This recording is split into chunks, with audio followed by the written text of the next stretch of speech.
What's up mga kalbs? Magluto tayo ng adobo kalabasa with sitaw at kunting baboy.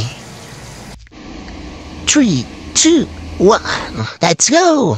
Una mga kalbs, nagpainitan tayo ito ng kawali. Una nga dito mga kalbs, ginisamuan natin dito. O pero nito ang ating baboy.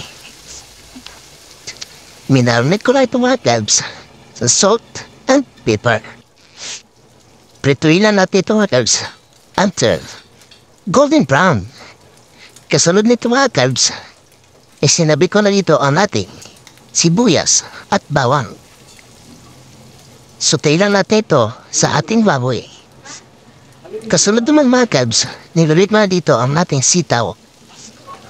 Kasi nga, mga kalbs, ang sitaw ay medyo may matigas ito kaysa ating kalabasa.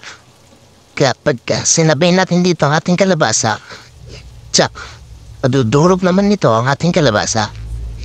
At dito nga mga kalbs, sinagyan natin dito ng soy sauce or toyo. At naglagay din ako dito mga kalbs ng 1 cup of water.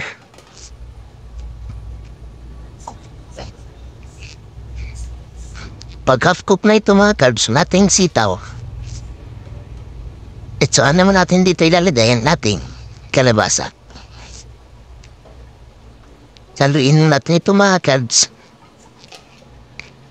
para masigurado ang lahat ng mga sitaw natin ay maluto na maayos kasi yung iba nasa ibabaw.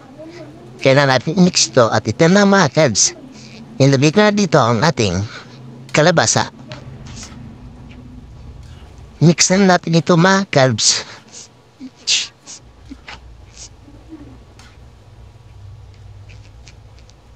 Haluin na natin ito.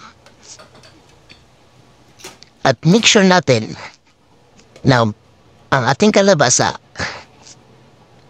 ay maabot dun sa ating sabaw para siya naman ay lumambot naman ito na maayos.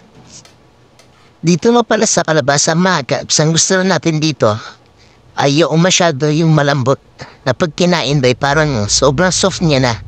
Kaya mas okay dito mga kalbs. Ang ating kalabasa ay huwag ninyo overcook. Pero depende naman yan sa inyo mga kalbs. Na iba kasi gusto nila parang lapan-lata naman yung kalabasa. Tapos sinasabay nila dyan sa kanin. Dinudurog nila yung iba, dinudurog nila sa kanin. Sila pwede ganun siya pagka tip-tip niya pagka yan. At doon niya mga kalbs, tinimpla natin doon ng paminta. Tapos nilagay din tayo doon ng konting asukal, balance lang sa alat ng toyo. Ayan na mga kalbs, ito na ang ating kalabasa at sitaw na adobo. Thank you for watching mga kalbs. God bless everyone.